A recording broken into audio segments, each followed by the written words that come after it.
예, 안녕하십니까. 예, 생활 속의 기도라는 주제로 이제 우리가 본격적인 강의를 시작하도록 하겠습니다. 저번 시간에 기도의 의미란 무엇인가 우리가 간단하게 살펴봤어요. 기억나세요? 안 나세요?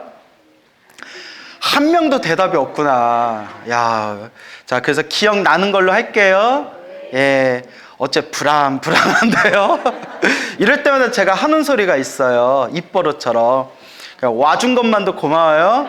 예, 그래요. 자, 그래서 우리가 교재를 효림출판사 생활 속의 기도법이라는 책이에요. 그렇죠? 예, 효림출판사 생활 속의 기도법.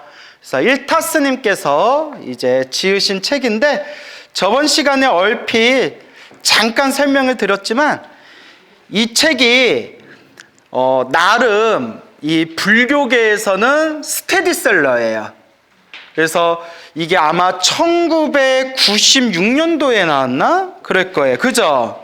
첫 번째 초세가 1996년에 나온 걸로 알고 있는데, 그래서 저도 이 책을 본 게 20년 전, 거의 25년 전에 이 책을 봤어요. 그래서 웬만한 불자들, 절에 오래 다닌 불자들이라면 집안 책장에 아마 한 권 정도는 꽂혀 있다는 그런 불교계 스테디셀러고, 그리고 이게 정말 왕초보 불자들을 위한 기도법에 관한 책이에요. 어려운 내용이 하나도 없고 그냥 쉽고, 그리고 가장 중요한 핵심되는 내용만 담고 있기 때문에 일단 이 책이 딱 보면 얇아요. 그죠? 여러분 책 두꺼우면 좋아요? 싫어요? 예, 좋아요?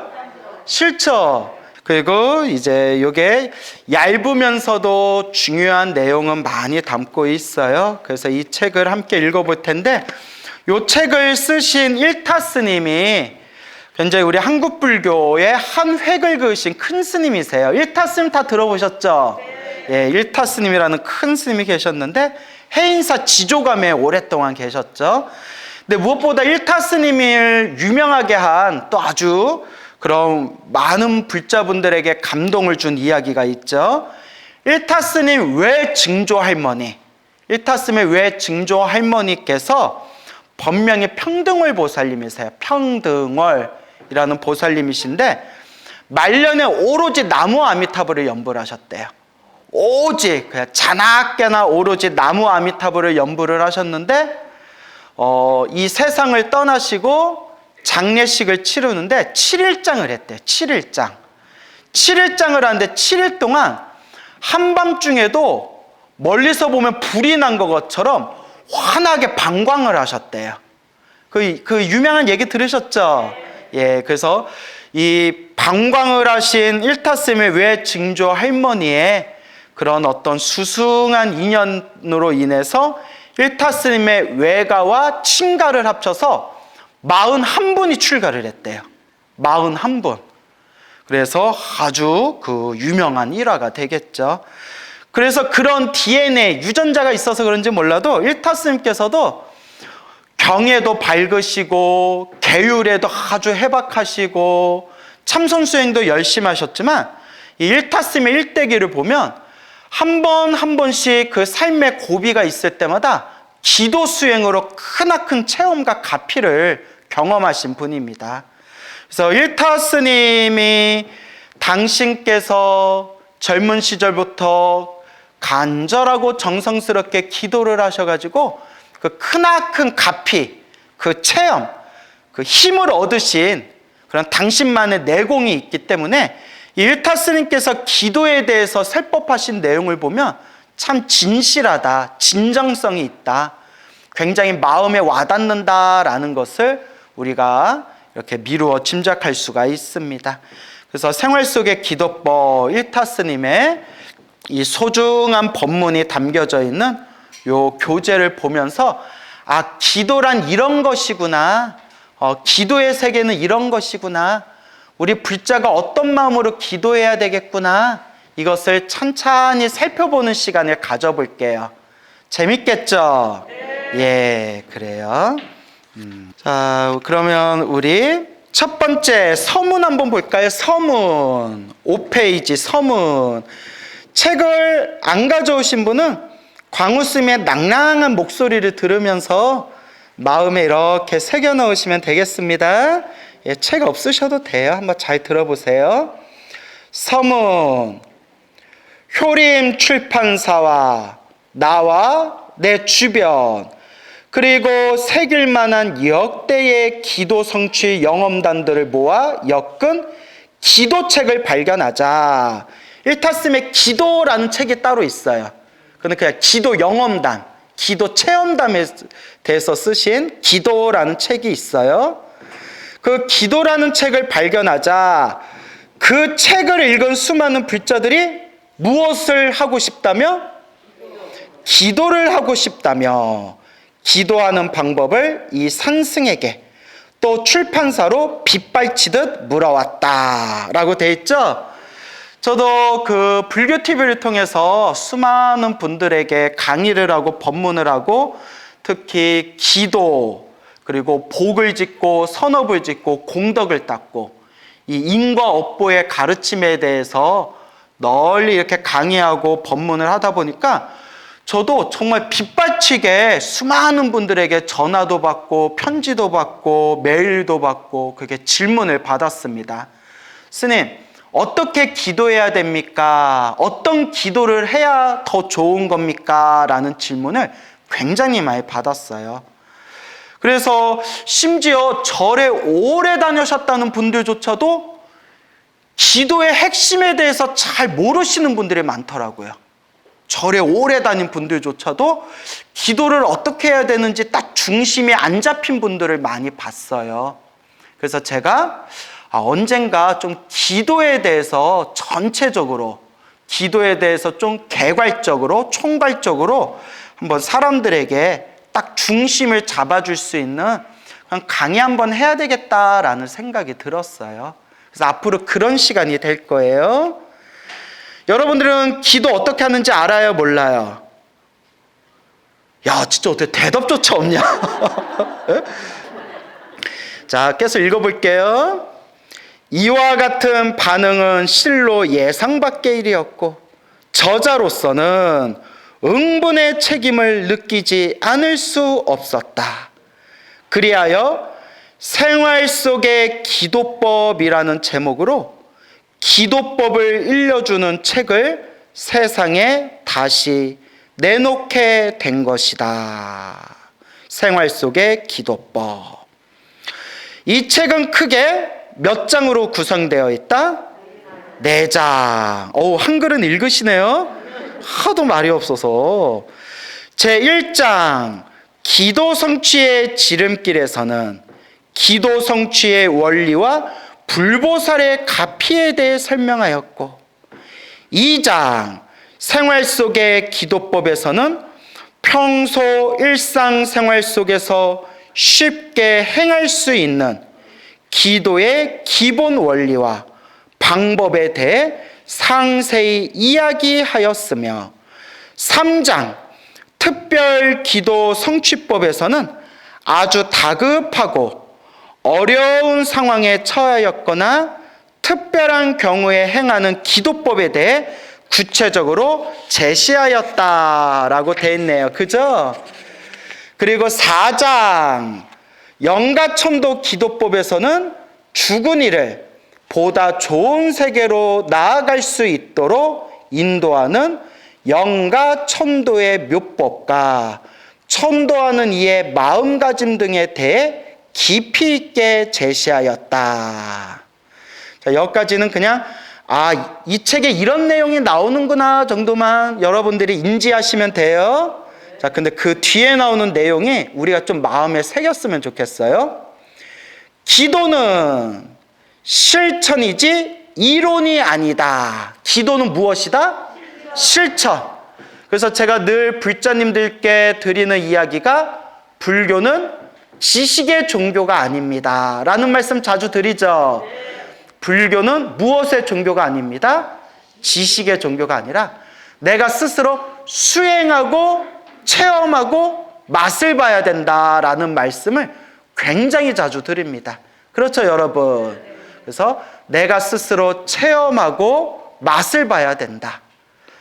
그래서 우리 불자들이 신앙생활을 할 때 그 첫걸음이 일단 기도예요. 기도를 하고 그리고 복을 짓고 선업을 짓고 그렇게 내 마음을 닦아나가는 거. 일단 첫걸음은 기도에서 시작되는 거죠. 그래서 기도란 어떤 의미가 있느냐, 저번 시간에 제가 설명을 다 드렸어요. 예, 나중에 또 우리 헬로부따 TV로 유튜브로 올라가니까 꼭 여러분들 보시고 기도란 또 이런 의미를 담고 있구나, 여러분들이 잘 이해해 두셨으면 좋겠습니다. 기도는 실천이지 이론이 아니다. 하지만 법에 맞지 않는 기도는 올바른 결실을 이루어낼 수가 없다. 따라서 기도 방법을 제대로 아는 것은 일단 제대로 알아야 돼요. 그래서 우리가 경전 공부하는 거예요. 불교는 지식의 종교가 아닙니다. 불교는 수행의 종교, 체험의 종교입니다 라고 말씀드렸죠. 근데 그냥 수행만 하고 체험만 해서는 안 돼요. 교과서가 있어야 돼요. 지도와 나침반이 있어야 돼요. 그러니까 불교는 지식의 종교가 아니지만 올바로 알아야 돼요. 올바로 알아야 올바른 길을 갈 수가 있다. 올바로 알 수 있는 교과서, 지도와 나침반이 바로 무엇이다? 그렇죠. 경전. 부처님의 말씀, 경전이다. 그래서 제가 불자님들한테 늘 드리는 이야기가, 우리가 부처님의 가르침을 닦을 때 반드시 경전, 부처님의 말씀으로 근거를 삼아야 된다라는 그런 이야기를 자주자주 드렸습니다. 그러니까 여러분, 스님의 말도 100% 믿으면 안 돼요. 알겠죠? 스님도 아직 깨달음을 얻기 위해서 닦고 있는 과정에 있는 수행자들이에요. 스님들도 실수할 때가 있습니다. 스님들도 완벽하지가 않아요, 아직은. 그냥 닦고 있는 과정에 있는 수행자들이에요. 그렇기 때문에 스님의 말씀도 중요하지만 스님의 말씀보다 우리가 더 의지하고 더 근거로 삼아야 되는 것은 누구의 말씀이다? 부처님의 말씀. 경전에 근거를 두고 경전을 의지해야 된다라고 꼭 말씀드리고 싶습니다. 알겠죠? 저도 잘난 건 아니지만, 절대 저도 잘난 건 아니지만 가끔 부처님 법에 대해서 이런저런 말씀하시는 분들 그런 이야기에 귀 기울이다 보면 전혀 경전에 근거를 두지 않거나 그냥 자기 얘기를 마치 부처님 가르침인 것 마냥 포장하거나 왜곡해서 설명하는 분들, 그런 이야기를 제가 여러 번 들었어요. 물론 제가 잘난 건 아니지만 적어도 우리가 무언가 법에 대해서 얘기할 때, 부처님 가르침에 대해서 얘기할 때 경전에 근거가 있어야 되잖아요. 그죠? 근데 그냥 자기 이야기를 마치 부처님 말씀인 것처럼 이야기하는 분들이 있어요. 그러면 된다, 안 된다? 예, 반드시 부처님의 말씀, 경전에 근거를 둬야 됩니다. 그래서 우리가 경전 공부를 해야 되는 거예요. 알겠죠? 예. 그래서 법에 맞지 않는 기도는 올바른 결실을 이루어낼 수가 없다. 우리가 옛날 고대에서부터 막 복을 받고 싶어서, 복을 얻고 싶어서 하늘의 제사를 지내는, 하늘의 제사 지내고 하늘에 기도 드리는 의식, 문화가 고대에서부터 발달이 되어 왔어요. 그렇죠, 여러분? 고대에서, 고대 사회에서 하늘에 제사 지내고 기도 지낼 때 살아있는 짐승, 살아있는 생명을 죽여서 제사 지내는 문화가 있었어요. 그죠? 자기는 복을 짓기 위해서 살아있는 생명을 죽여서 하늘에 제사를 지내고 복을 기원했지만 올바른 방법이에요? 아니에요? 아니죠. 그래서 부처님 경전에도 살아있는 생명을 죽여서 제사를 지내고 복을 구하는 것은 절대 복을 얻을 수가 없다. 오히려 다음 생, 다다음 생, 이 살생의 업보로 끔찍한 그런 인과 업보를 얻게 될 것이다 라는 말씀이 나와요. 기도하려면 올바로 기도해야 돼요. 그래서 올바로 기도하는 그 방법이 어디에 있는가? 첫째는 부처님의 경전, 둘째는 부처님의 경전을 의지하면서 기도를 많이 하셨던 그 큰 스님들의 법문을 통해서 우리가 이런 식으로 기도하면 적어도 엇나가지는 않겠구나, 이런 식으로 기도하는 게 불교에서 말하는 올바른 기도법이구나 라는 것을 우리가 하나하나 공부해 나아가게 되는 겁니다. 그래서 일타 스님 같은 분도 경전 공부도 아주 해박하게 많이 하셨고, 계율도 아주 밝으셨고, 무엇보다 스스로 기도 수행을 많이 하시고 기도 체험을 생생하게 맛을 보신 분이기 때문에 일타 스님께서 법문하신 기도에 대한 그런 내용들을 보면 상당히 마음에 얻어갈 게 많습니다. 그러니까 여러분들도 마음을 잘 집중해서 그렇게 배워나가시기 바랍니다. 이 한 권의 책을 내면서 산승은, 산에 사는 스님이다 해서 산승이라고 하죠. 간곡히 당부드린다. 기도를 할 일이 있으면 법에 맞게 기도를 하고, 천도를 할 일이 있으면 법에 맞게 천도할 것을. 그렇게 할 때 이 세상은 맑아지고 밝아지며 이 땅은 부처님 땅으로 바뀌어 간다. 법다운 기도, 법다운 천도야말로 우리와 영가 모두를 피안의 세계로 나아갈 수 있게 하는 원동력이 되기 때문이다. 이를 깊이 명심하고 기도를 해봐라. 일단 해봐라. 틀림없이 기도 성취가 스스로 찾아들게 된다. 부디 모든 불자들이 간절한 기도, 법에 맞는 기도를 행하여 소원을 성취하기를 이 산승은 축원에 마지 않는다. 자, 그러면 이제 우리 일타스님께서 이 책을 저술하시면서 이 책을 저술하게 된 당신의 본래 의미, 의도에 대해서 우리가 서문을 통해 가지고 한번 살펴봤습니다. 한마디로 기도해야 된다. 근데 기도는 그냥 하는 게 아니다. 어떻게 해야 된다? 꾸준히. 법에 맞게. 예, 맞아요. 내가 이걸 어떻게 해야 되나 고민하고 있는데, 예, 맞추셨네요. 예, 법에 맞게. 그렇죠? 예, 올바로 해야 된다. 법에 맞게 해야 된다. 올바로 해야 된다. 자, 그래서 7페이지로 한번 넘어가 봅시다. 기도 성취의 지름길이라고 돼 있죠? 기도인의 자세, 간절한 기도, 요행수를 바라지 말라. 기도하는 사람의 자세는 어떻게 기도해야 된다? 간절하게 기도해야 된다. 무엇을 바라지 말라? 요행수를 바라지 말라. 그러니까 이게 스님, 어떤 기도를 해야 효과를 빨리 보나요? 어떤 기도를 해야 효과를 더 크게 보나요?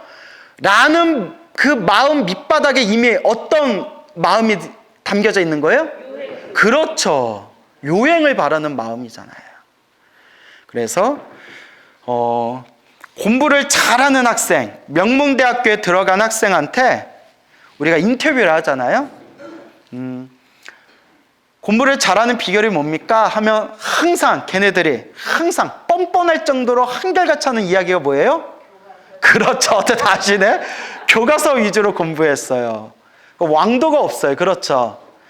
그리고 저기 명문대학교에 들어간 학생들이 자기가 공부했던 이야기에 대해서 이렇게 썰을 푸는 그런 동영상을 몇 개 본 적이 있는데, 그 친구들의 또 한결같이 하는 얘기가 엉덩이가 무거워야 된다.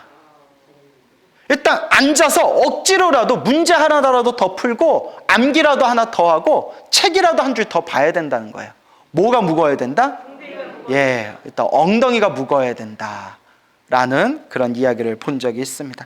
그러니까 요행을 바라서는 안 돼요. 그렇죠?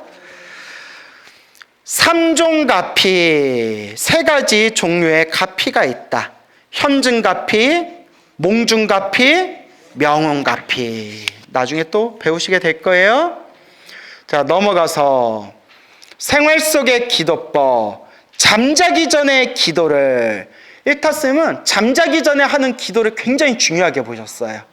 왜냐하면 우리가 잠을 잘 때 잠재의식, 무의식에 빠져든다는 거예요. 그 잠재의식, 무의식 속에 빠져들기 전에, 그 잠자기 전에 하루를 정리하면서 하는 그 기도, 정신을 집중해서 하는 그 기도가 참 중요하다. 일타스님은 그렇게 보셨어요. 그래서 임종정가, 임종, 죽기 전가, 잠들기 직전이 중요하다. 수험생과의 대화, 가족과 중생을 위한 기도. 108배 기도, 왜 절을 하라고 하는가? 108번뇌와 108배. 아침에는 108배, 자기 전엔 염불이라고 나오죠? 특별기도 성취법, 속성 가피를 이루려면, 가피를 빨리 이루려면 절하는 사람과 절받는 부처님, 사력 10증배, 사력 10증배, 사력, 죽을 힘을 다하면 몇 배 강해진다? 10배 강해진다는 거예요. 죽을 힘을 다해서 기도해봐라. 매일 3000배를 며칠 동안? 37일 동안. 37이면 며칠이에요? 21일. 예, 21일 동안 매일 3000배를 해보래요. 여러분 해본 적 있어요? 없어요? 없어요? 저 해봤을까요? 안 해봤을까요? 안 가르쳐주지. 3000배를 못하면 하루에 염불 3만 배를 한다는 마음으로, 예, 다 수많은 부처님을 향한 기도는 하나로 통합니다. 그러니까 무릎이 아픈 분들은 저는 절을 무리하지 말아라 라고 말씀을 많이 드려요. 왜냐하면 절을 잘못해가지고 무릎 상한 분들이 많거든요. 그러니까 뭐든지 지혜롭게 해야 돼요. 수행자의 기도, 기도로서 수행의 기틀을, 수행 중에 장애가 있을 때 기도의 극치는 무엇이다? 깨달음이다. 결국 여러분, 기도가 비는 거라고 했죠. 빌기자의 빌도자, 비는 거다. 부처님 도와주십시오. 저에게 힘을 주십시오. 부처님, 보살님, 빌고 빌고 비는 거지만, 저번 시간에 말씀드렸죠. 빌고 빌고 빌어서 빌다 보면 결국 어떻게 된다? 텅 비어진다. 결국 부처님 저에게 힘을 주세요, 저를 도와주세요 라고 빌고 빌던 그 마음이 나중에는 부처님 모든 중생을 괴로움에서 건져주세요 라는 마음으로 들어가게 되고, 모든 중생이 괴로움에서 벗어나기를 바라는 마음, 모든 중생이 다 함께 행복하기를 바라는 그 마음이 나중에는 결국 마음의 깨달음, 깨달음의 길로 나아가게 된다. 결국 기도의 핵심은, 기도의 목표는 바로 무엇이다? 예, 결국은 깨달음이에요. 결국 불교의 목표는 깨달음입니다. 하지만 나 혼자만의 깨달음이 아니라 모든 중생 다 함께 모하여지이다, 성불하여 지이다. 이것이 바로 불교의 목표가 되겠습니다. 그래서 여러분 예불문 다 외우시죠? 예불문에 보면 원공법계 제중생 자타일시 성불도가 되겠습니다. 알겠죠? 수행자의 기도는 결국 깨달음으로 나아가게 된다. 그래서 영가천도 기도법 나오죠? 영가의 천도, 어느 학인 스님의 죽음, 자력의 천도, 타력의 천도. 영가와 통하는 것은 마음과 마음이라고 돼 있네요. 그죠? 예. 그 밑에 광명진언을 외우며 라고 돼 있죠? 예. 요 출판사 요 대표님께서 요걸 저희가 유튜브 강의에서 이 책을 교재로 쓰겠습니다 하니까 흔쾌하게 허락을 해주셨는데, 그분께서 이제 한 가지 당부의 말씀을 하셨는데, 여기에 광명진언을 외우며 라고 있죠? 요거는 당신이 요 생활 속의 기도법 뒤에다가 이렇게 덧붙인 거래요. 덧붙인 부분이고 따로 이 부분을 확장시켜서 광명진흥 기도법이라는 책을 또 냈대요. 그래서 요 부분은 요 광명진흥을 외우며 부분은 우리가 강의에서 빼놓겠습니다. 알겠죠? 예, 나중에 기회가 되면 광명진흥 기도법이라는 책을 사서 보셔도 좋을 것 같아요. 자, 그렇게 해서 자 이제 본격적으로 한번 우리가 읽어볼까요? 13페이지. 사람의 한평생 가운데 마음먹은 대로 되는 일이란 지극히 적다. 나이가 들수록 여러분 이 구절이 마음에 참 와닿아요. 그죠? 사람의 한평생 가운데, 그러니까 우리 중생이 살아가는 인생이 마음먹은 대로 술술 풀리는 게 쉽다 어렵다? 어려워요, 여러분. 그래서 우리 불교에서는 이런 말씀이 있죠. 내 인생이 원하는 대로 술술 내 인생이 풀리기를 바라는 마음이 세상에서 가장 큰 욕심이다. 세상에서 가장 큰 망상이다라는 말이 있어요. 이 세상의 모든 일이 술술 풀리기를 바라는 마음 자체가 바로 망상이에요. 인생은 우리가 중생으로 태어난 이 순간부터 그냥 내가 지은 업보대로 살아가는 거예요. 그래서 늘 여러분들께 귀가 따갑도록 드리는 말씀이 중생은 무엇대로 살아가더라? 다 복대로 살아가는 거예요. 부처님도 분명히 모든 중생들이 자기 복대로 살아간다. 경전에서 수없이 말씀하셨고 수많은 큰 스님들께서도 다 중생들이 자기 복대로 살아간다 말씀을 하셨어요. 이 복이 참 중요합니다. 복 중에 최고의 복이 뭐라고 하죠? 사람으로 태어나기 어렵고 부처님 법을 만나기 어려웠고, 여러분들이 사람으로 태어나서 부처님 법을 만나서 우리가 그래도 이 자리에 이렇게 모여서 이 부처님 도량 안에서 부처님의 가르침을 공부할 수 있다는 것 자체가 그래도 무엇이 많은 사람들이다? 복이 많은 사람들이에요.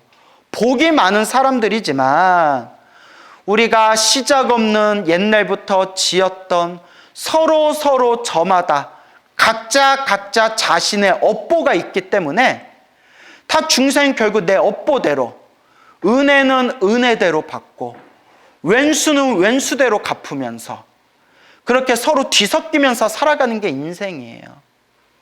그래서 부처님이 일체계고라고 말씀하셨어요. 뭐라고요? 일체계고. 일체는 모든 것이란 뜻이에요. 모든 것, 모든 현상은, 모든 것은 계고. 계곡이? 이러면 큰일 나요. 개자가 무슨 개자? 모두개. 고자는 괴로울 고. 일체, 모든 것이 개, 모두다. 무엇이다? 괴로움이라고 했어요. 태어나면 늙고, 늙으면 병들고. 여러분들 아무리 오래 살고 싶어도 결국은 어떻게 해야 돼요? 죽어야 돼요. 태어나고 늙고 병들고 죽을 수밖에 없고, 그 속에서 내가 지은 업보 따라서 또 몸을 받고 또 몸을 받으면서 자기가 지었던 업보대로 살아가는 것, 이게 바로 윤회 세상이에요. 그래서 이 윤회 세상을 부처님께서 신통력으로 완벽하게 꿰뚫어 보신 뒤에 6가지로 구분을 하셨어요. 몇 가지? 6가지. 그래서 육도 윤회라고 하죠. 지옥, 악귀, 축생. 악귀는 배고픔에 굶주린 귀신들이에요. 그래서 우리가 막 밥을 막 허겁지겁 먹는 사람한테 악귀가 걸렸나? 왜 그래? 뭐 이런 표현 쓰잖아요. 지옥, 악귀, 축생. 이걸 사막도라고 해요. 무슨 도? 3가지의 악한 세상이라는 거예요. 3가지의 악한 세상, 사막도. 그 다음에 그 위에 싸움의 신들인 아슈라, 그리고 우리 같은 인간, 그리고 인간 세계 위에 또 무슨 세상이 있죠? 천상, 하늘 세계. 또 불교에서는 하늘 세계가 28개가 있다고 해서 28천이라고 부르죠. 28천. 그래서 새벽에 사찰에서 범종을 28번을 울린다고 하잖아요. 28천. 하늘 꼭대기까지 종소리, 범종소리가 널리 울려라 라는 의미가 담겨져 있다고 하잖아요. 책에 보면. 그래서 지옥, 아기, 축생, 아슈라, 인간, 천상 6가지 세상을 내가 지은 업보대로 돌고 돌면서 자기 복대로 살아간다는 거예요. 그래서 불교에서는 하늘 세계에 태어나는 것도 궁극의 세계로 보질 않아요. 왜냐? 설사 복을 많이 지어서 하늘 세계에 태어났다 하더라도 영원한 세계가 아니다. 하늘 세계도 영원한 세계가 아니다. 하늘 세계에서 복을 다 누리고 난 뒤에, 복을 다 쓰고 난 뒤에 결국 밑으로 똑 떨어져야 돼요. 그래서 하늘 세계도 윤회에서 벗어난 세계가 아니에요. 근데 우리 한국 불자분들이 한 가지 많이 헷갈려 하시는 게 있는데, 극락세계라고 알죠? 아미타 부처님 극락세계는 하늘 세계에 들어가요, 안 들어가요? 그렇죠. 그래도 내가 참 열심히 노력을 한 것 같아요. 몇 년 전만 해도 들어가요, 안 들어가요 하면 들어가요 라고 대답했어요. 근데 제가 주구장창 아미타 부처님 극락세계는 하늘 세계에 들어가는 세계가 아닙니다. 윤회 세계가 아닙니다. 아미타 부처님 극락세계는 중생을 성불시키는 무슨 학교입니다? 성불학교입니다 라고 계속 법문하고 다니니까 사람들이 이제 좀 많이 인식이 바뀐 것 같아요. 극락세계는 성불학교입니다. 알겠죠? 극락세계는 성불학교고 이렇게 복을 지어서 돌고 도는 천상세계하고 다른 세상이에요. 극락세계는 성불학교고 우리가 흔히 말하는 육도윤회라고 했을 때 지옥, 아귀, 축생, 아슈라, 인간, 천상 이 6가지 세상을 내가 지은 업보대로 돌고 돌면서 산대요. 근데 절에 다니시는 분들 중에서도 이 육도윤회, 윤회를 안 믿는 분들이 은근히 있더라고요. 제가 깜짝 놀랐어요. 왜 안 믿냐 했더니 과학적으로 안 맞대요. 그러면 부처님의 가르침을 과학으로서 우리가 어떻게 그걸 다 헤아릴 수 있겠어요? 어느 신도가 이런 질문을 하더라고요. 스님, 어떤 분 강의를 들었는데 자꾸 윤회가 없다는 식으로 얘기해서 헷갈려요 라고 하더라고요. 그래서 제가 뭐라고 했냐면, 깨달은 사람은 윤회가 없다. 깨달아서 번뇌망상이 사라져서 윤회에서 벗어났어요. 깨달은 사람은 윤회가 없지만 깨닫지 못한 사람은 뭐가 있다? 윤회가 있다. 불자님은 깨달았어요? 못 깨달았어요? 못 깨달은 것 같은데요? 못 깨달은 것 같은데요가 아니라 못 깨달았어요. 예, 말을 정확히 해야죠. 그렇기 때문에 제 말도 믿지 마시고 그 사람 말도 믿지 말고 누구 말만 믿어라? 그렇죠. 부처님 말씀만 믿어라. 부처님 경전에 보면 부처님은 윤회가 있다고 하셨고, 윤회에서 해탈, 이 생사윤회, 삶과 죽음의 윤회에서 벗어나 영원한 대자유인이 되어야 된다라고 끊임없이 경전에서 설법하시지 않았느냐. 그러니까 부처님 말씀만 믿어라 라고 말씀드린 적이 있었습니다. 어쨌거나 우리가 지옥, 아기, 축생, 아슈라, 인간, 천상 6가지 세상을 내가 지은 복대로 돌고 돌면서 내 업보대로 살아가면서 끊임없는 괴로움, 불만족의 연속이라는 거예요. 영원하지 못하고 생로병사가 가득하고, 또 우리의 삶을 한번 보세요. 우리의 삶을, 지금까지 살아왔던 우리의 삶을 보면 좋았던 적도 있었지만 뭐 했던 적도 많아요? 힘들고 괴롭고 슬프고 답답한 일도 많았잖아요. 그죠?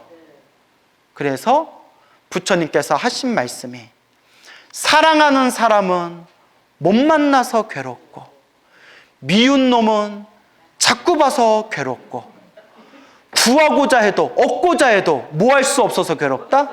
얻을 수 없어서 괴롭다. 이게 우리 중생살이에요. 그래서 제가 부처님의 가르침을 공부하고 인생사 살아가면서 정말 힘들고 괴로운 분들 상담을 많이 하면서 느낀 게, 여러분, 등 따숩고 밥 3끼 먹고 몸에 큰 병 없을 정도면 행복한 사람이에요. 제 말 틀렸습니까? 맞아요. 예. 그냥 등 따숩고 그냥 밥 3끼 먹고 몸에 큰 병 없으면 그 진짜 행복한 사람이에요. 근데 우리 중생의 욕망은 조금 더 그러다가 이제 꾀꼬닥하고 가는 거예요. 끊임없는 불만족. 옛날에 내 집 하나, 자그만 방 하나라도 좋으니까 내 집 하나 생겼으면 소원이 없겠다라는 사람이 열심히 일해서 집을 샀어요. 기뻐요, 안 기뻐요? 기쁘죠. 근데 그때뿐이에요. 또 시간이 지나면 이왕 집 샀는데 조금 평수 넓은 데로 옮겼으면 내 소원이 없겠다. 열심히 일해서 또 평수 넓은 데로 갔어요. 기뻐요, 안 기뻐요? 기쁘죠. 평수 넓은 데로 갔는데 이왕이면 좀 좋은 목에 있는 역세권 아파트로 좀 갔으면 좋겠다. 열심히 돈을 모아서 또 역세권 아파트로 갔어요. 좋아요, 안 좋아요? 이쯤 되면 만족해야 되는데 이왕 여기까지 온 거 나도 강남에 건물 하나 세우고 싶다. 이래보면 이게 끝이 없어요. 동감하시죠? 근데 정말 이 인생살이 하면서 너무나 힘들고 괴롭고 답답한 분들 이야기를 많이 듣고 상담하다 보니까 정말 제가 뼈저리게 느낀 게 등 따숩고 잠잘 때 등 따숩고 밥 3끼 먹을 수 있고 그것도 전 많이 먹잖아요. 네. 그리고 몸에 큰 병 없는 거 그것만으로도 정말 행복한 겁니다. 그래서 불교에서는 지족이란 말이 있어요. 뭐라고요? 지족. 지족이 무슨 뜻이에요? 그렇죠. 여기서 알지자 족할조 만족하다 할 때 족자예요. 만족을 알아라. 족함을 알아라. 만족을 알아라. 여러분들 삶에 만족이 돼요, 안 돼요? 이쪽은 아예 대답조차 없네. 그래요. 그래서 인생살이 원하는 대로 술술 풀리기는 마음이 바로 세상에서 가장 큰 망상이래요. 그래서 저는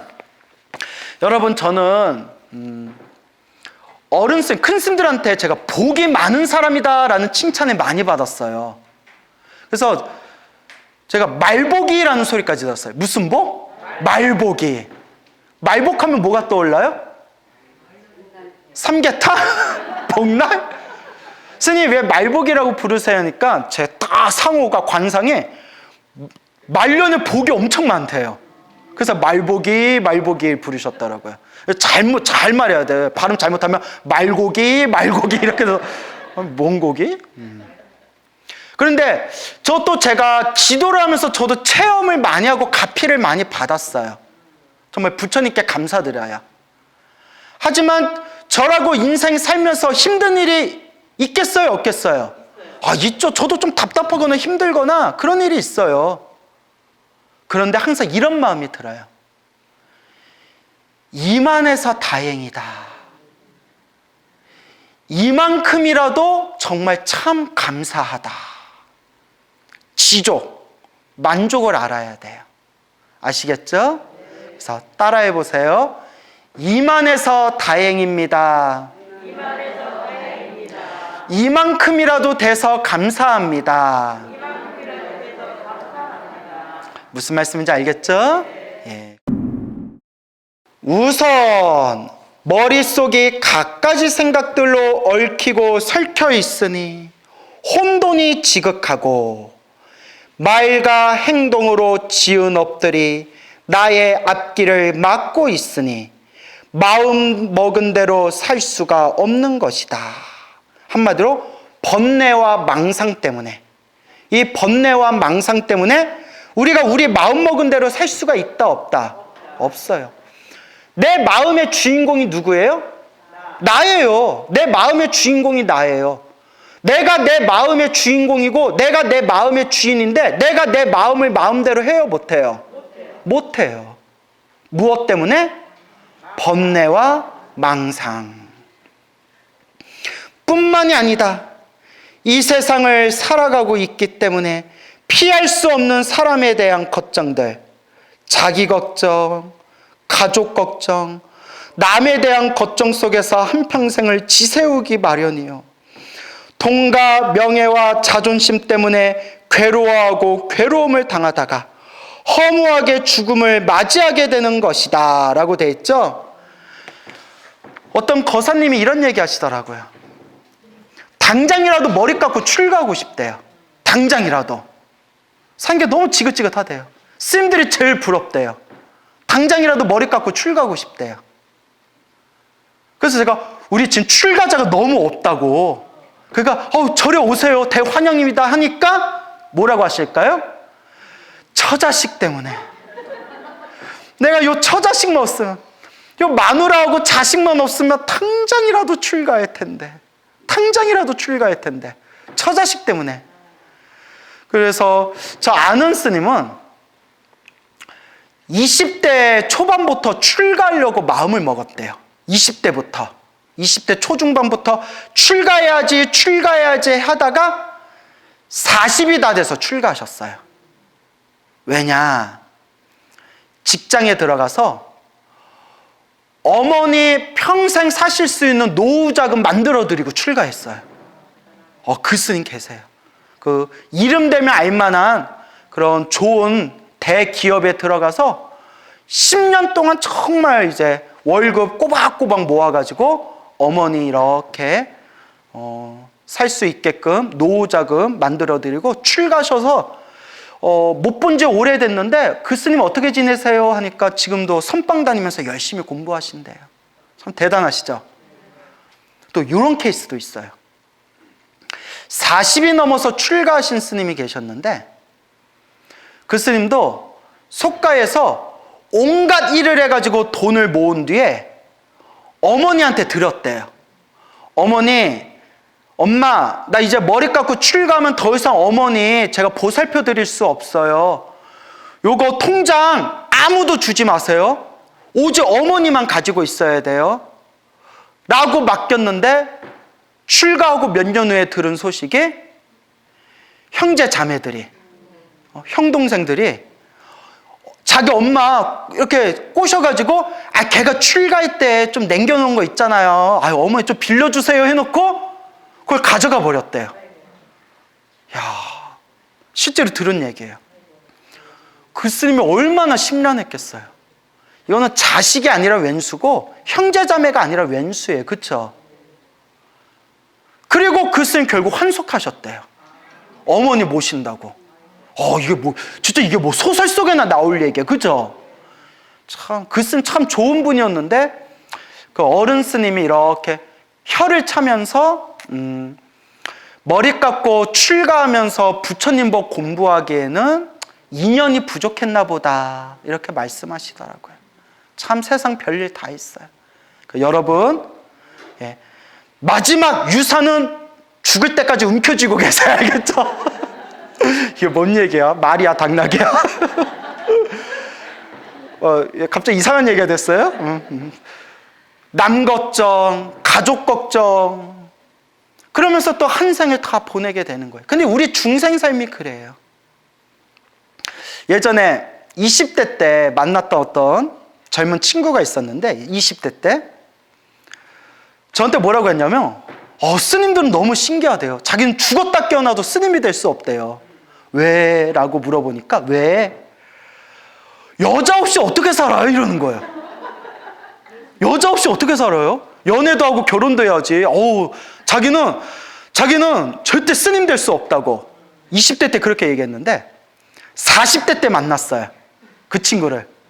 뭐라고 했을까요? 스님이 제일 부러워요. 스님이 제일 부러워요. 나도 머리 깎고 스님 되고 싶어요. 이러더라고요. 참 중생 마음 희한하죠. 중생 마음 희한해. 그렇게 또 우리 영화나 드라마 보면 머리 한번 숙이고 한 발자국 양보하면 아무렇지도 않게 해결될 수 있었던 일들이 자기의 자존심, 교만, 자기의 그런 어떤 고집 때문에 걷잡을 수 없는 큰 사건과 사고가 되는 그런 드라마나 영화 있죠. 그게 다 나라는 생각, 내 것이라는 생각, 나에 대한 집착들. 그러한 번뇌와 망상 탐욕과 성냄과 어리석음에 물들면서 구하고자 해도 구할 수 없고 얻고자 해도 얻을 수 없고 마음에 무언가 자꾸 조금만 더 갈증을 일으키면서 살아가고 있는 우리 중생들의 모습, 그게 바로 끊임없는 괴로움 속에서 스스로 자신의 마음을 스스로 어지럽히고 번뇌와 망상에 물들어서 살고 있는 이 윤회 세상 중생들의 모습이 되는 겁니다. 이런 혼탁한 세상 속에서 그래도 부처님 말씀 한마디 한 구절이라도 공부하겠다, 부처님을 향해서 기도 한 번이라도 더 하고 내가 내 공덕을 조금이라도 닦겠다, 내 마음을 조금이라도 닦겠다라고 그런 마음을 일으킬 수 있는 불자분들은 그래도 전생에 무엇이 있는 분들이구나? 착할선, 뿌리익은, 성근. 그래도 착한 뿌리가 있기 때문에 이번 생에 부처님 법을 만나서 마음 공부를 할 수 있는 것이다 라는 것을 우리가 꼭 명심해야 되겠습니다. 알겠죠? 예. 계속해서 읽어보겠습니다. 그렇다고 사람에 대한 애착과 모든 욕심을 남김없이 비우고 사는 것 또한 용이하지가 않다. 쉽지가 않다. 우리 머리로는 놓아버려야지 하면서도 잘 안 놓아지죠. 그 집착이라는 것. 그래서 우리가 흔히 하는 말이 있잖아요. 집착을 쉽게 우리가 끊고 놓아버릴 수 있다면 우린 벌써 다 부처님 됐다. 그렇죠? 근데 참 이게 끈적끈적해요. 참 어렵습니다. 왜 그러냐? 오랜 세월 동안 무엇인가를 추구하면서 살아온 버릇 때문에, 버릇, 이게 바로 업습이라고 해요. 뭐라고요? 예, 습관인데, 습관, 불교에서는 업습이라고 해요. 시작 없는 옛적부터 몸과 말과 생각이라는 세 가지 업, 몸으로 지은 업, 입으로 지은 업, 생각으로 지은 업에 습관이 딱 달라붙어 있기 때문에 비우기가 쉽다, 어렵다? 어려워요. 그래서 우리가 불교 공부를 하다 보면, 정말 공부 열심히 하다 보면 머리로는 내가 부처인 걸 알아요. 머리로는 내가 원래 부처고 이 마음이 본래 부처고 번뇌 망상이 본래 없는 거고 그냥 지금 이 순간 모든 게 완전한 것이다 라는 것을 불교 공부하면 머리로는 알아요. 근데 뭐가 안 따라줘요? 몸이 안 따라줘요. 그래서 제가 깨달았다라고 말하는 사람들한테 제가 꼭 하는 얘기가 있어요. 스스로 손을 가슴에 얹고 탐욕과 성냄과 어리석음이 있는지 없는지 자기를 바로 봐라. 하늘을 우러러 한 점 부끄러움이 없는지, 탐욕과 성냄과 어리석음이 남아있는데도 내가 깨달았다 하면 그건 진짜 깨달음이겠어요? 아니겠어요? 아니죠. 근데 그런 사람들이 의외로 많아요. 그래서 옛날부터 어른 스님들은 그런 사람들을 착각도인이라고 했어요. 뭐라고요? 자기가 도인이라고, 도를 깨쳤다고 착각하고 살아간다는 거예요. 그래서 제가 항상 하는 얘기가 우리는 진리 앞에 겸손해야 된다. 진리 앞에 겸허해야 된다. 그래서 제가 늘 드리는 말씀 있죠. 한 방에 훅 간다. 업습. 이 업의 습관이 참 무서워요. 여러분도 이런 업의 습관이 있죠? 이거는 웬만하면 안 없어져요. 정말 제가 알고 계시는 분들 중에서도 평생 참선을 해서 깊은 경지에까지 가셨는데 정말 이름만 대도 다 알만한 큰 그런 참선하시는 큰 수행자였는데 돌아가실 때까지 화내는 습관을 못 고치셨대요. 그만큼 어렵다는 거예요. 우리가 왜? 라고 그런 걸 생각해 보기 전에 내 스스로를 한번 돌아보세요. 여러분은 여러분들 습관 고치기가 쉬워요? 어려워요? 어렵잖아요. 남 볼 필요 없어요. 딱 내 모습만 봐도 이 업의 습관을 고치기가 이렇게 어렵구나. 그래서 꾸준히 닦는 수밖에 없습니다. 이 업의 습관. 그래서 사람을 보면 그 업의 습관이 저마다 달라요. 화를 잘 안 내는 사람이 있는가 하면 유독 화를 잘 내는 사람이 있어요. 그죠? 화는 잘 안 내는데 더럽게 여자 밝히는 사람이 있고요. 화는 엄청 잘 내는데 자기 마누라밖에 모르는 사람이 있고.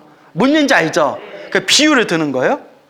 그리고 돈 욕심은 더럽게 많은데 전혀 술도 안 마시고 담배도 안 피고 여자도 가까이 안 하는 사람이 있는가 하면. 그렇죠? 사람이 성격 좋고 천하의 양반이고 세상에 그렇게 마음 좋은 사람이 없는데 술만 마시면 개가 돼요. 그 비유예요. 우리 주변에 그런 경우 많이 보죠. 저마다 뭐가 다르기 때문이다? 업의 습관이 다르기 때문에. 업습. 여러분 업의 습관을 한번 가만히 보세요. 저는 불교 공부할 때가 행복해요. 그거 보면 제가 전생에 부처님 가르침을 공부한 업의 습관이 있는 거예요. 근데 더럽게 잠이 많아요. 전생에 잠이 많았던 또 뭔가 업의 습관이 있을 수도 있어요. 하여튼 이런 여러 가지들. 여러분들마다 그런 게 있죠.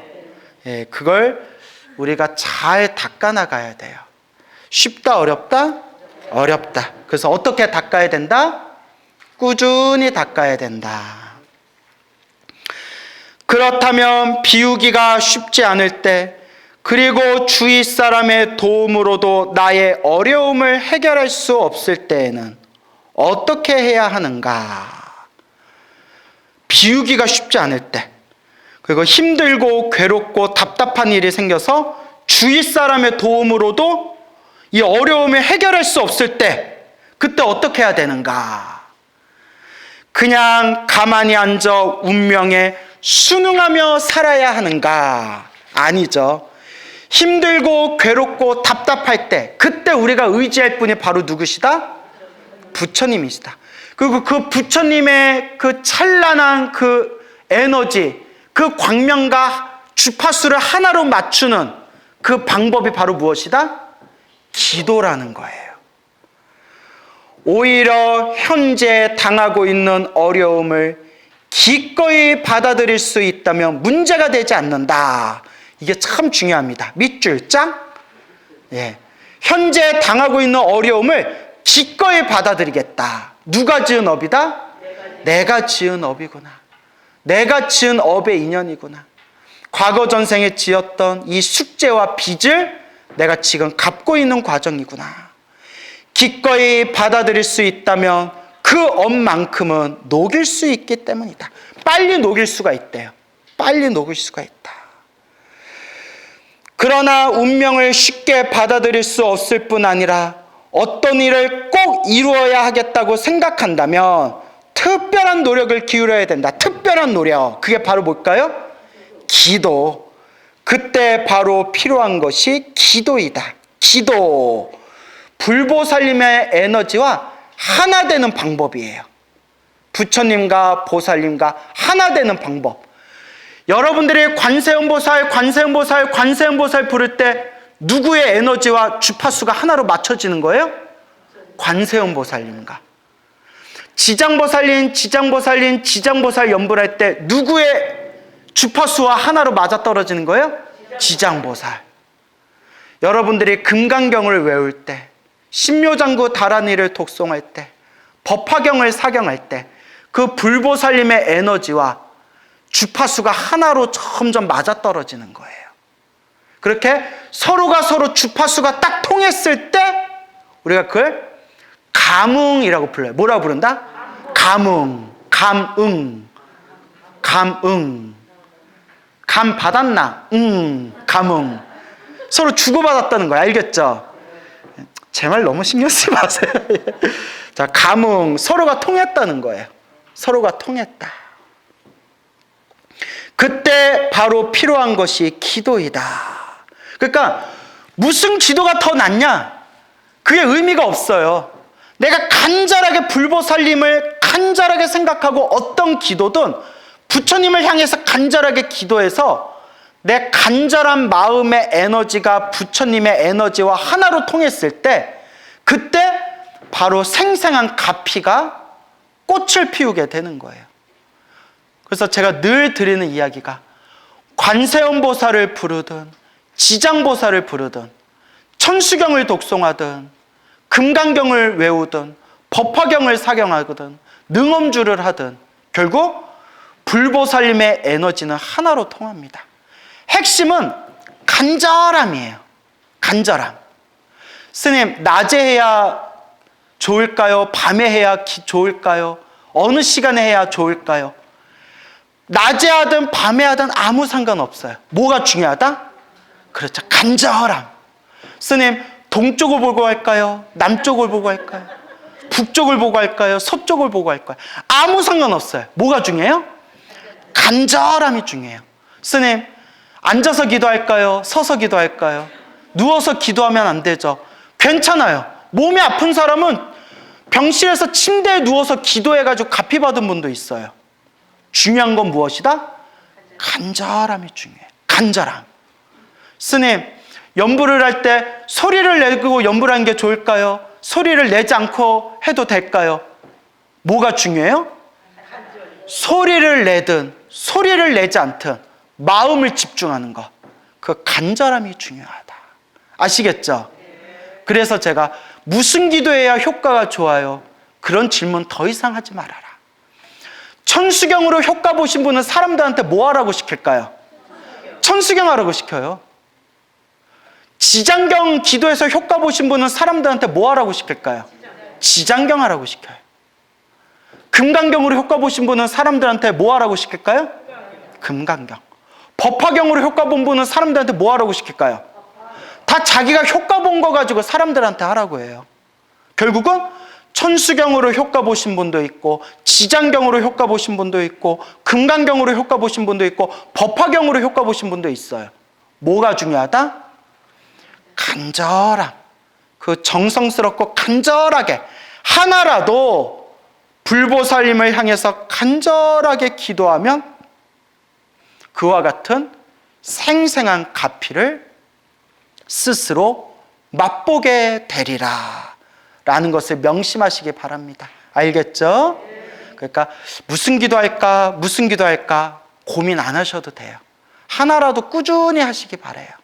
그러다가 관세음보살 기도하다가 지장보살 기도하고 싶을 때 있을 거 아니에요. 그렇죠? 그러면 이제 마음속으로 부처님 오늘까지 관세음보살 기도하고 내일부터는 지장보살 기도 들어가겠습니다. 마음으로 고한 뒤에 지장보살 기도하시면 돼요. 지장보살 기도하다가 또 금강경 기도하고 싶을 때가 있을 거 아니에요. 그러면 부처님 오늘까지 딱 지장보살 기도하고 내일부터는 새롭게 금강경 기도 시작하겠습니다 하고 부처님께 마음으로 고하고 내일부터 금강경 시작하면 돼요. 그러다 또 법화경 기도하고 싶을 때 있을 거 아니에요. 그럼 또 어떻게 하면 돼요? 부처님 오늘까지 금강경 기도하고 내일부터 법화경 기도하겠습니다 라는 생각 들 거 아니에요. 그리고 또 다른 기도가 또 하고 싶을 때는 또 부처님 하면 부처님이 야 그만 좀 해라. 야 그만 좀 해. 이렇게 부처님이 짜증 내시겠어요? 안 내시겠어요? 예, 안 내세요. 무슨 말인지 알죠? 예, 모든 기도의 에너지는 하나로 통합니다. 그걸 명심하시기 바랍니다. 스님, 어느 스님은 무슨 기도가 좋다는데요? 스님, 어떤 분은 무슨 기도가 좋다는데요? 그냥 다 자기가 체험한 게 좋다고 그래요.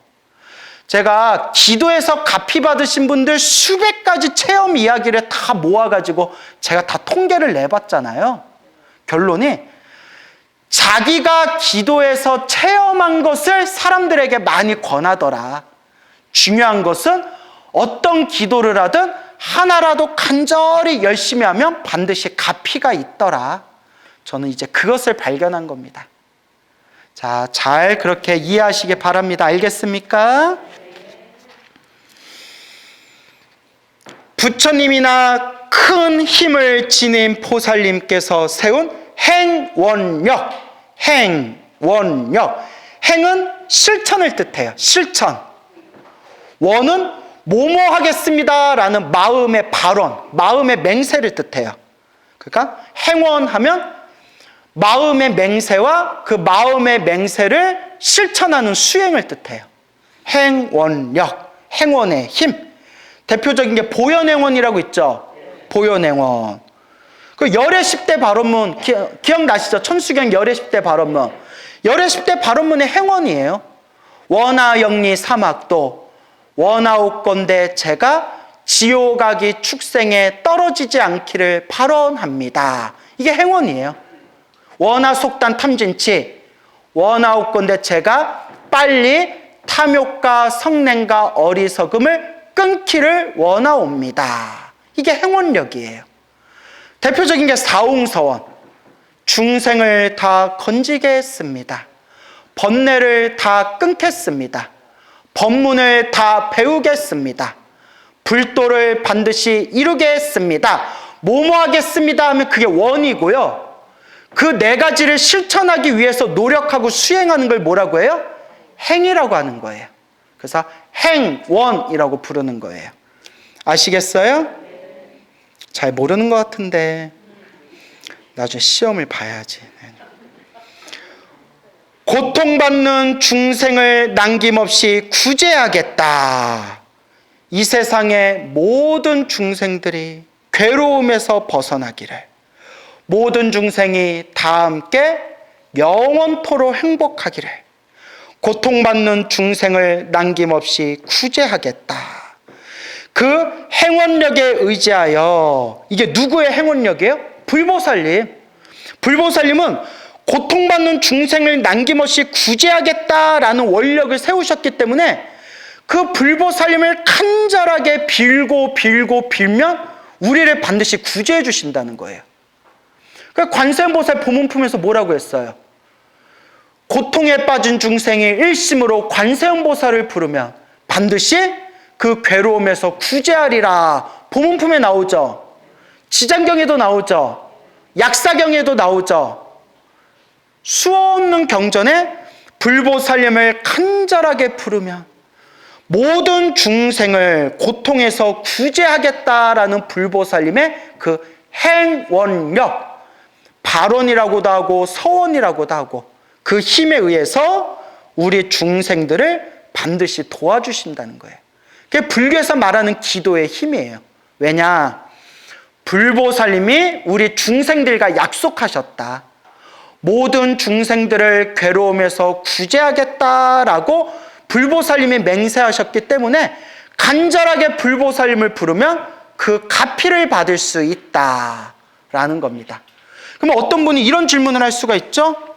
스님, 저도 정말 간절하게 기도했는데 제가 원하는 바를 이루지 못했어요. 불보살님께서 저한테는 관심이 없나 봐요. 아무런 그런 가피도 없고 무관심이에요. 기도 열심히 했는데 아무 일도 일어나지 않았어요. 오히려 기도 열심히 했는데 더 안 좋은 일이 일어났어요. 라는 생각 들 때 있죠. 그래서 제가 이걸 정리해서 이렇게 말씀드렸죠. 첫째, 복이 많은 사람은 기도를 조금만 해도 효과를 빨리 본다. 복이 없는 사람, 업장이 두꺼운 사람들은 기도를 많이 해도 효과가 더디게 일어난다. 비유를 들자면 항아리에 물이 가득 차 있으면 물방울이 몇 번만 떨어져도 어떻게 돼요? 물이 금방 넘치죠. 항아리에 물이 텅 비어 있을 때는 물방울이 뚝뚝 떨어져도 어떻게 돼요? 오랫동안 차고 차야 항아리에 물이 가득 차겠죠. 그와 같아요. 내가 복이 많은 사람, 복의 그릇이 아주 그 복이 많은 사람은 기도를 조금만 해도 금방 그 복이 넘치는 거예요. 그러니까 효과를 빨리 봐요. 하지만 박복하게 살고 지어놓은 복이 없고 한 사람들은 내 복의 그릇에 기도를 많이 해도 그게 찰 때까지, 내 복의 그릇에 복이 찰 때까지 시간이 얼마큼 걸린다? 오래 걸리는 거예요. 그 다음에 또 두 번째 비유인데, 여러분, 작은 얼음을 햇볕 밑에다가 두면 녹는데 시간이 빨리 걸리겠어요? 늦게 걸리겠어요? 녹는데 시간이 빨리 녹겠죠. 작은 얼음은 금방 녹아서 사라져요. 언제 녹았지? 이렇게 되잖아요. 대딱 큰 얼음 덩어리는 햇볕 땡볕 아래 놔도 그냥 다 물이 돼서 녹을 때까지 시간이 오래 걸리겠어요? 빨리 걸리겠어요? 오래 걸리죠. 우리 업장도 그거 같다는 거예요. 얼음과 같아서 업보의 두께가 얇은 사람들은 기도를 조금만 해도 업장 소멸이 빨리빨리 된다는 거예요. 하지만 업장이 두꺼운 사람들은 햇볕을 오래 받아야 그 얼음이 다 녹아서 사라지듯이 내 두꺼운 업보를 완전히 녹이는 데에는 기도하면서 시간이 어떻게 걸린다? 오래 걸린다는 거예요. 납득이 되십니까? 꾸준히 하실 수밖에 없어요. 스님, 저는 기도를 많이 했는데도 효과가 없어요. 아니에요. 지금 복의 그릇에 복의 물방울을 채우고 있는 과정이고, 내 두꺼운 업보, 두꺼운 얼음과 같은 내 업보를 지금 녹이고 있는 과정이에요. 꾸준히 하는 수밖에 없어요. 그리고 스님, 기도를 열심히 했는데 오히려 힘들고 괴롭고 답답한 일이 생겼어요. 제가 늘 말씀드리죠. 시작 없는 옛적부터 지었던 내 큰 업보가 기도하면서 크게 받을 걸 어떻게 받고 있는 거다? 작게 받고 있는 거다. 부처님의 기도 갚이는 분명히 있습니다. 하지만 빨리 받냐, 늦게 받냐, 혹은 크게 받을 걸 작게 받고 있느냐, 작게 받을 걸 흔적도 없이 흘려버리느냐, 이거는 결국 이것조차도 내가 지은 업의 인연이에요. 그러니 여러분, 평생 절에 다니고 기도하고 염불했는데도 사는 게 힘들고 괴롭고 답답한 일들이 자꾸 생기는 사람들은 얼마나 오래 닦아야 되겠어요? 얼마나 오래 닦아야 되겠어요? 제 아시는 스님이 있어요. 그분의 개인 신상이니까 법명은 안 될게요. 친하게 지내는 스님인데, 그 스님도 사회에서 산전수전을 많이 겪은 것 같더라고요. 당신이 사회생활한 이야기 해주니까 산전수전 많이 겪었고 30 안팎에 출가했어요. 30 안팎에. 사회생활 좀 몇 년 하다가 30 안팎에 출가했는데 기도를 열심히 했어요. 열심히 하고 지장보살 가피도 많이 받고 기도 가피를 많이 받았어요. 기도 가피를 많이 받았어요. 기도 가피를 많이 받았고, 또 재미난 이야기가, 그 스님도 기도 가피를 빨리 받는 편이에요. 그 스님이 어떤 일이 있었냐면, 친하게 지내는 어느 청년이 있었대요. 청년이, 스님, 저 무슨 자격증 시험을 봐야 되는데 저를 위해서 기도해 주세요 라고 했대요. 그래서 스님이 그 친구를 위해서 기도를 좀 많이 해줬대요. 축원을 많이 해주고, 그 친구가 스님, 저 내일 시험인데 저 기도 좀 해주세요 해서 그날 그 스님이 당신 기도하면서 그 친구 시험 잘 되게 해주세요, 잘 붙게 해주세요 라고 또 그렇게 기도를 했대요. 기도를 그렇게 했는데 그렇게 기도를 하고 며칠 후에 그 청년한테, 자격증 시험 보는 청년한테 전화가 왔대요. 스님, 잠이 안 와서 그날 시험 전날에 잠이 안 와서 뒤적거리고 있었는데 깜빡 새벽에 잠이 들었어요. 잠이 들었는데 웬 할아버지가 나타나서 책을 하나 휙 던져주는 거예요. 책을 하나 휙 던져줘서 책을 딱 받아서 그 책의 문제집을 이렇게 봤대요. 책의 문제집을 딱 보고 잠에서 딱 깼는데 느낌이 너무 이상해가지고 그날 책 한 번 더 보자 해가지고 문제집을 꺼내서 꿈에서 봤던 문제들을 이렇게 보면서 꿈에서 봤던 문제들 비교하면서 이렇게 중요하다고 생각된 걸 보고 그날 아침 일찍 시험장에 가서 자격증 시험을 보는데 눈치채셨죠? 그날 꿈에서 본 문제가 다 나왔대요. 그러니까 정말 대단하죠. 그러니까 제가 이렇게 지금 밑밥을 까는 이유가 있어요. 괜히 까는 게 아니에요. 이렇게 밑밥을 까는 이유가 그 스님도 그렇게 신비한 체험도 하고 기도도 많이 하는 스님인데 무릎이 작살났어요.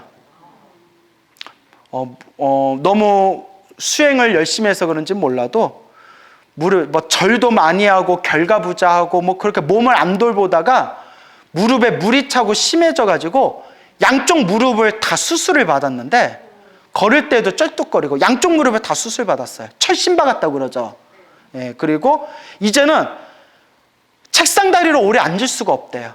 그래서 신도들한테 양해 구하고 당신 이렇게 기도할 때 의자에 앉아서 기도한대요. 어떻게 아픈데.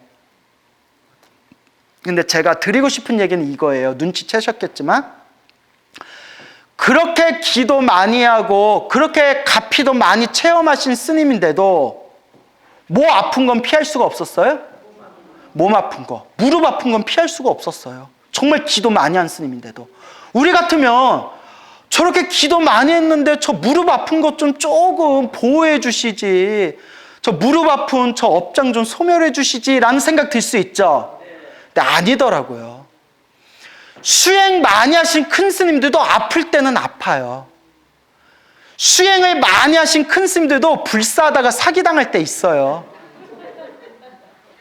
중요한 거는 불교를 모르고 부처님 법을 수행하지 않은 사람들은 남을 원망하게 돼요. 이런 삶아서 씹어먹을 놈들 봤나 이렇게. 아니 내가 그랬다는 게 아니라 예를 들어서 그렇죠 여러분.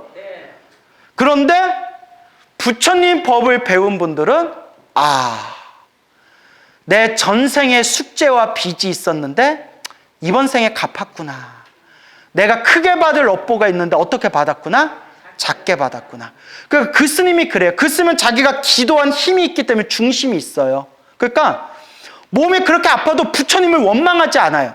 오히려 내가 전생에 무슨 업을 많이 지었길래 그래도 내가 크게 받을 업을 부처님께 기도해서 크게 받을 업을 이렇게 무릎이 아프고 몸이 아픈 걸로 소멸하고 있는 것이다. 이렇게 자기 중심이 딱 있어요. 그러니까 그 스님의 그런 이야기를 들으면 저도 이제 많이 배우는 거죠. 여러분도 그런 믿음이 있습니까? 정말 있어요? 별로 있든가 말든가. 예, 그래요. 그러니까 근데 이게 막상 내가 겪으면 쉽다 어렵다? 어려워요. 내가 막상 겪으면 서운하고 섭섭하고 내가 기도 잘못했나?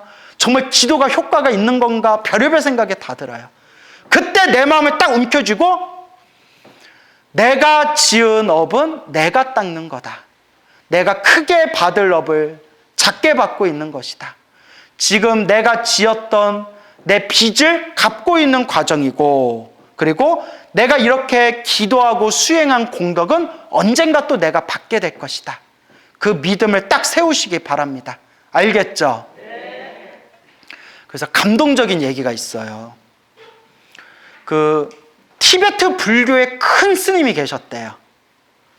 아주 수행을 많이 하신 큰 스님이 계셨는데 몇십 년 전에 그 중국 땅에 아주 흉악한 사건이 펼쳐지게 돼요. 문화대혁명이라고 들어보셨죠? 문화대혁명이라는 이름 아래 그 우매한 민중들이 막 그 중국의 화려한 그 보물, 국보급 문화재 다 때려 부시고 불상 다 때려 부시고 지식인들 막 탄압했던 정말 광기에 그런 피바람이 불었던 문화대혁명이라고 불렸던 그런 흉악한 사건이 터집니다. 그때 소위 종교인들이나 그런 지식인들을 밧줄로 묶어가지고 목에다가 천에다가 나는 천하 대역죄인이다. 나는 천하의 못된 놈이다. 이렇게 욕 같은 걸 목에다 붙인 뒤에 이렇게 뱅뱅이 돌린다고 하나요? 뭐 돌린다고 하죠? 예, 조리돌림 맞아요. 조리돌림. 우린 갈치조림이나 알지 예? 조리돌림을 시켰었어요. 그때 티베트의 그 큰 스님도 그 흉악한 사람들한테 붙들려가지고 몰매 맞고 조리돌림 받고 그 인민 비판이라고 해가지고 사람들이 돌아가면서 가운데 있는 사람을 막 손가락질하면서 그 사람 막 욕하고 흉보고 하는 그런 인민재판 같은 게 있었거든요. 그걸 막 몇 날 며칠을 매일매일 당했대요. 우리 같으면 어떤 생각이 들겠어요? 끔찍하죠. 내가 평생 부처님을 시봉했는데 내가 이런 고통을 당해야 되나? 내가 이런 괴로움을 당해야 되나? 이렇게 내 믿음이 흔들릴 수도 있을 것이고, 부처님 제발 도와주세요. 부처님 도와주세요. 이렇게 막 울부짖을 수도 있을 것이고. 그러니까 가끔 이런 이야기를 볼 때 제 스스로도 한번 생각해봐요. 이럴 때 나는 뭐 해야 되나? 이럴 때 나는 과연 어떻게 했을까? 그냥 속으로 나무 아미타불 했겠죠, 저도. 아니면 그냥 내가 오늘 제삿날이다 하고 한판 붙든가. 근데 내가 싸움을 못 해가지고, 내가 또 물살이잖아요, 물살. 전문 용어로 두부살이라고 하죠. 그래서 싸웠다가는 뒤지게 맞을 것 같고. 그런데 그 티베트 큰 스님께서 그런 조리돌림을 받고 수많은 사람들의 얼굴에다 침을 뱉고 손가락질하고 욕을 하고 있을 때 마음으로 부처님의 진언을 외우면서 거룩하신 세존이시여, 수없는 과거 전생에 제가 지었던 업보를 제가 지금 받고 있는 겁니다. 오늘 이 인연으로 저의 인욕바람일, 참는 걸 인욕바람이라고 하죠. 인욕바람일, 오늘 이 인연으로 이 인욕바람일을 완성하고, 나아가 지금 이 순간 나를 욕하고 나를 괴롭힌 저 사람들을 제가 제도할 수 있게 해주십시오 라고 마음으로 발언하면서 그걸 수행으로 돌렸대요. 오늘 이 인연으로 제가 지은 업보를 제가 받는 것이니, 오늘 이 인연으로 제 업장이 소멸하고 인욕바람이를 완성하고, 나를 욕하고 나를 때리고 나를 괴롭힌 저 사람들을 제가 제일 먼저 제도할 수 있게 해주십시오. 이게 불교예요, 여러분. 이게 불교입니다. 어떻게 해야 이 정도의 경지에 갈 수가 있을까? 나 같으면 속으로, 이 새끼들 두고 봐라. 내가 나중에 권력만 잡으면 니들 모가지부터 잘릴 거다. 그런 마음 생길 수도 있잖아요, 중생 마음에. 어떻게 이런 마음을 낼 수가 있을까? 라는 생각이 들었습니다. 결국 꾸준히 닦는 수밖에 없어요. 그렇죠? 결국 꾸준히 닦는 수밖에 없다. 그러니까 여러분들께서도 인생을 살아가면서 정말 기도를 열심히 했는데도 힘들고 괴롭고 답답한 일이 생길 때, 나무 아미타불, 나무 아미타불, 관세음보살, 관세음보살, 지장보살, 지장보살, 시작 없는 옛적부터 제가 지은 모든 업보를 참회합니다. 참회합니다. 제가 지은 업보를 제가 지금 받고 있는 겁니다. 제가 지금 이 빚을 갚고 있는 겁니다. 제가 크게 받을 업보를 부처님 가피로 작게 받고 있는 겁니다. 이 인연 공덕으로 모든 중생이 괴로움에서 벗어나 모든 중생 다 함께 행복하고 성불하여 지이다 라는 마음으로 여러분들이 불자로서의 중심을 잘 세우시기 바랍니다. 오늘 여기서 마치겠습니다.